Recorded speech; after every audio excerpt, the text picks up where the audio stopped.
Hazardous materials can be found in a lot of workplaces doing a lot of good things.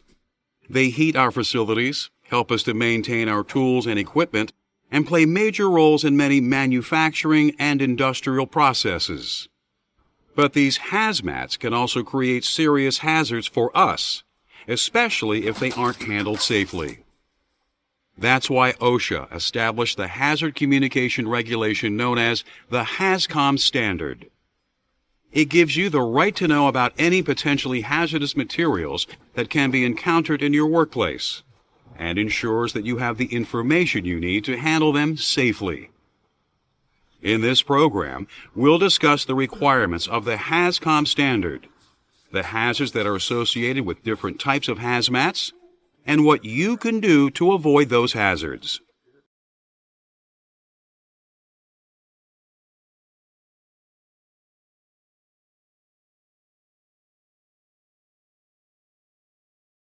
The Hazard Communication Standard was established by the Occupational Safety and Health Administration, OSHA, in 1983. Also known as the HazCom standard, this regulation gives employees a legal right to know about any hazardous materials that they could encounter in their workplace. It also requires employers and hazmat suppliers to provide the people who handle hazardous chemicals with complete information on how to work with them safely. To do this, the standard established three main sources of hazmat information: safety data sheets, hazmat container labels, and a company's written hazard communication program. Safety data sheets, SDSs, are provided by hazmat suppliers for each of the hazardous materials they produce. A safety data sheet tells you the material's names, the company that manufactured it, the hazards that are associated with it, and the precautions you should take when handling it. It also discusses the first aid that should be given to someone who has been exposed to the material, and how to respond to a spill. Your facility keeps its SDSs in a central location so you can refer to them whenever you need information on the hazmats you work with. Both the information on SDSs and how it is presented are standardized according to the UN's Globally Harmonized System of Classification and Labeling of Chemicals, or GHS. The second source of information about a hazmat is its container labels. Under HazCom, hazardous materials labels are required to follow the GHS standards as well.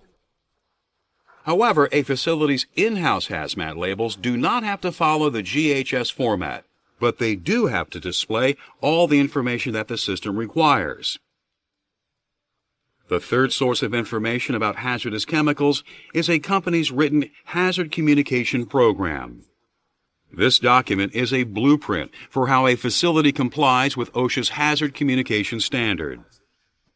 A hazard communication program will describe what hazmats are present on site, where they are located, how they are labeled, where their SDSs are kept, how employees will be trained in hazmat safety, and anything else an employee needs to know to work with the materials safely.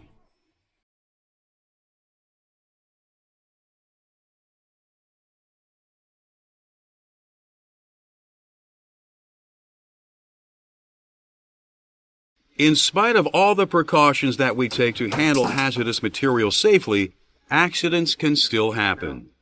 And a hazmat spill or unplanned release could result in people being exposed to a very dangerous substance. To understand how this could affect you, it helps to know a little more about how exposure works. For example, any health effects that result from a hazmat spill or leak will depend largely on the dose and duration of the exposure. Dose is the amount of the substance you are exposed to. As a rule of thumb, the larger the dose, the more serious your reaction will be. Duration is the period of time that you're exposed to the substance. In most cases, a short-term exposure will cause no serious health problems, though some materials can cause sudden or acute effects, such as a rash or a burn. On the other hand, long-term exposure to a hazardous material is likely to also cause long-term health effects. So how can we prevent exposure to hazardous materials? First, it's important to understand how a substance can get into your body. These are called routes of entry, and there are three of them: skin contact, inhalation, and ingestion. While all materials can be absorbed through skin contact to some extent, liquids are absorbed most easily. Inhalation occurs when you breathe in hazardous dusts, mists, fumes, vapors, or gases. And ingestion occurs when you swallow a substance. While ingestion may seem unlikely to happen by mistake, remember, you could accidentally transfer a hazardous material that is on your hands, arms, or face to your mouth. And you could eat food that has been contaminated as well. If you are exposed to a hazmat, there are procedures you can follow to reduce its severity and possibly prevent injury. If the material gets onto your skin or into your eyes, it should be flushed with running water for at least 15 minutes. So make sure you know where sources of water are located in your workplace. If you begin to cough or have difficulty breathing while working with a hazmat, get away from the material and into fresh air immediately. If you should swallow a hazmat, it's important to consult the material's SDS before taking any action. Doing the wrong thing, even with the best of intentions, could make the situation much worse. In general, you should always check a hazmat's SDS before you start to work with it to determine what the material's hazards are, how you should respond to an exposure, and whether emergency medical assistance will be required if you are exposed.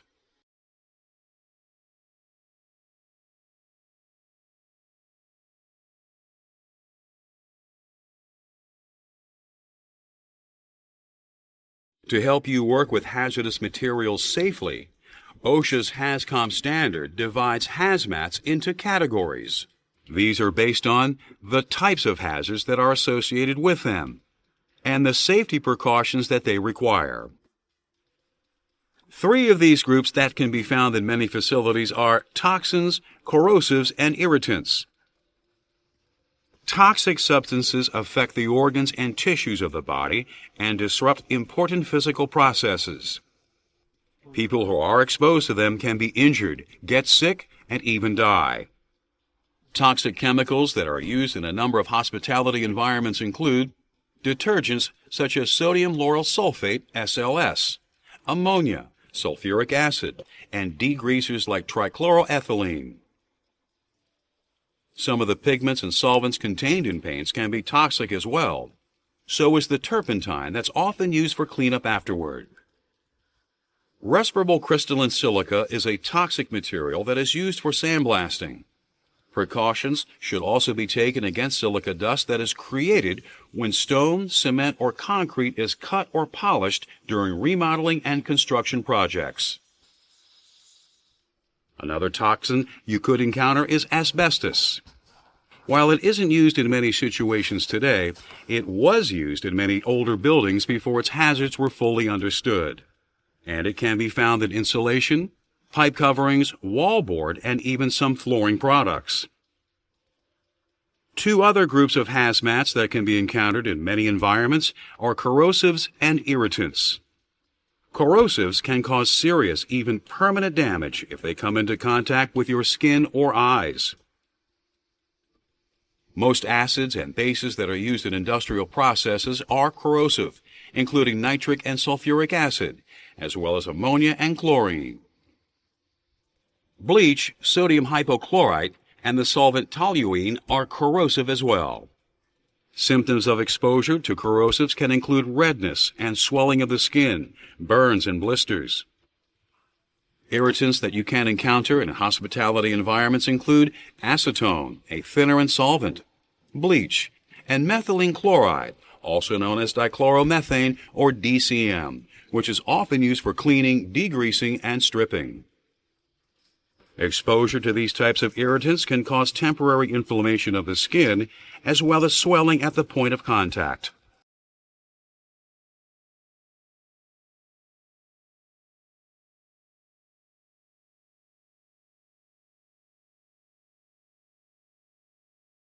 Some substances can be especially hazardous because the first symptoms of exposure might not appear until long after the exposure occurs.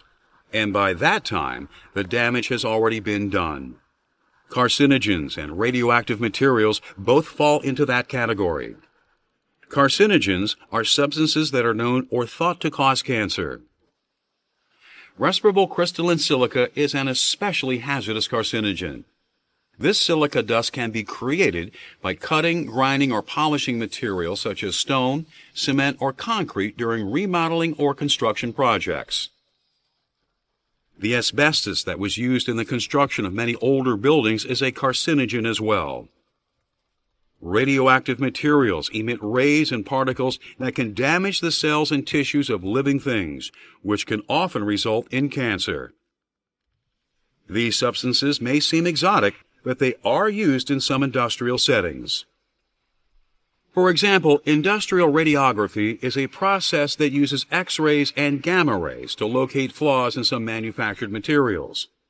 And iridium-192 and cobalt-60 are two radioactive substances that are often used to generate these rays.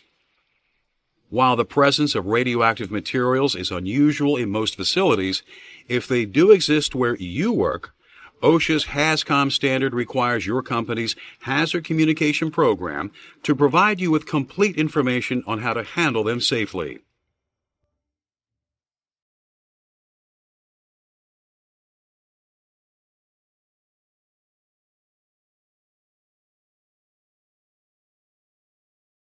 Many of the substances that are covered by OSHA's hazard communication standard are hazardous because they can injure or cause illness in people who are exposed to them directly. But with flammables and combustibles, the danger chiefly lies in their potential secondary effects, fires and explosions. While flammables and combustibles are both materials that can burn, what makes them different from each other is their flash point. Flash point is the temperature at which a substance releases vapors that can catch fire. Flammables like gasoline have a flash point of less than 100 degrees Fahrenheit. Combustibles such as kerosene have a flash point between 100 and 200 degrees Fahrenheit. In general, combustibles are safer than flammables because they normally have to be heated up before they can burn. Detergents such as sodium lauryl sulfate are flammable. So are solvents such as toluene and turpentine, and gases such as propane and acetylene. Combustibles such as fuel oil, grease, and other petroleum products can often be encountered in hospitality environments as well. And many paints, adhesives, waxes, and polishes can contain combustible ingredients too. Flammable gases such as hydrogen, propane, and acetylene come with their own unique sets of hazards. They are easily ignited under normal conditions and can cause explosions. And even if they don't catch fire, like many gases, they can drive oxygen out of confined spaces. When discussing fire and explosion hazards, it's also important to mention oxidizers. Unlike flammables and combustibles, substances that are oxidizers don't really burn. What they do is make it easier for other things to burn. Common industrial oxidizers include nitric acid, perchloric acid, and hydrogen peroxide. These types of oxidizers will make fires burn more intensely and can even cause some materials to catch fire spontaneously.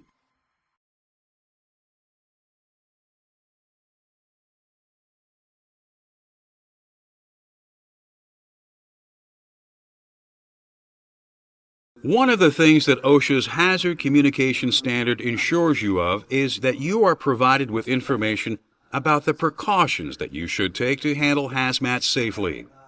In many cases, these precautions will involve wearing some type of personal protective equipment, PPE, as well as making sure that any hazardous materials in your facility are stored properly. What PPE you should wear depends on the material you're working with and the likely routes of entry that it can take into your body. Before handling any hazmat, you should check its SDS or your company's written hazard communication program to find out what type of protective equipment, if any, you should put on to work with it. In many cases, some type of PPE is required to prevent exposure to a hazmat through skin contact. Depending upon the chemical you're handling, this could range from gloves to heavy work clothing. Since our eyes are particularly vulnerable to exposure from chemical splashes, eye protection should always be worn when handling liquid hazmats. Remember that safety glasses cannot adequately guard against splashes. You should wear goggles instead. They make a tight seal against your face that helps to keep hazardous liquids out. For especially hazardous chemicals, you may need to wear a face shield over your goggles as well. When you're working with hazardous gases and other hazmats that give off fumes, vapors, or dusts, the primary route of entry will be inhalation, that is, breathing the material into your lungs.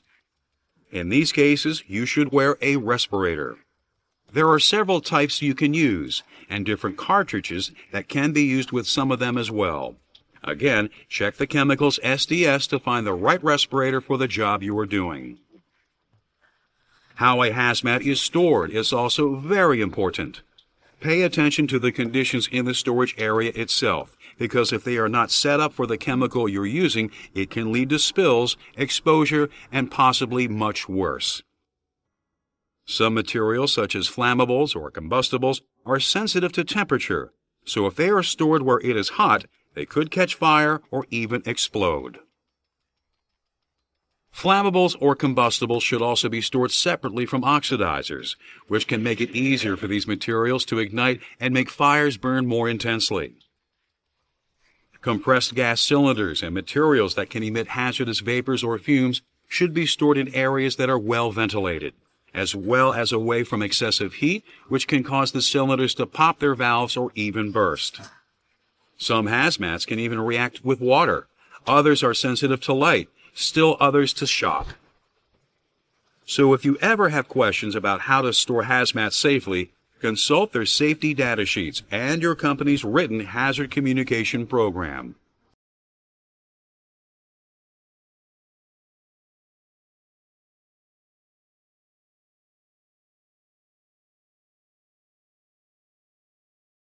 When you're handling hazardous materials, using the appropriate PPE and following safe work practices can go a long way in preventing problems.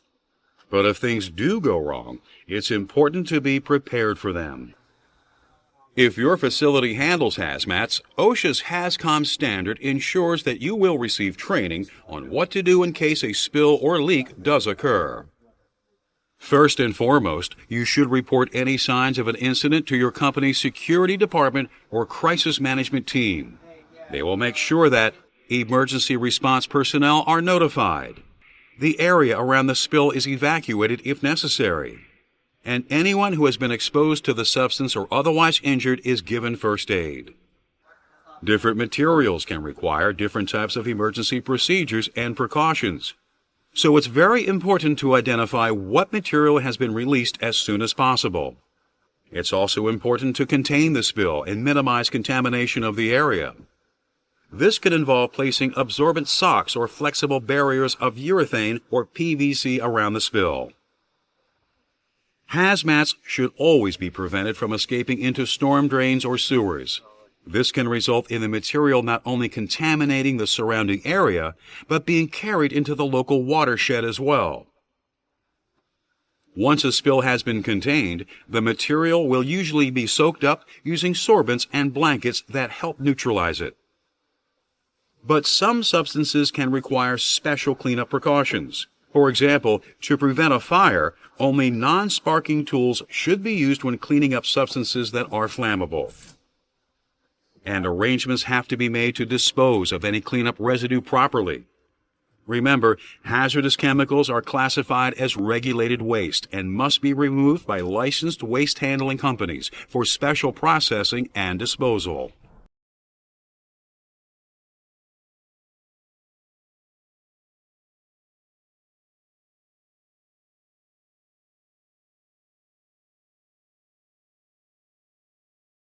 Working with hazardous materials can pose serious challenges, but your facility's hazard communication program gives you the information you need to handle hazmat safely. Let's review. OSHA's HazCom standard gives you the right to know about the hazmats that are present in your facility. Employers must create a hazard communication program that serves as a detailed blueprint for the safe handling of hazardous substances. Your HazCom program specifies the equipment and safe work practices that you should use when handling different types of hazmats. The program will also specify proper hazmat storage practices and emergency response procedures. Safety data sheets and container labels can both provide you with important safety information about the chemicals you work with. When you know about the hazardous substances that you can encounter in your facility and understand the right ways to handle them, you can help ensure that you, your coworkers, and the surrounding community are kept safe from hazmats every day.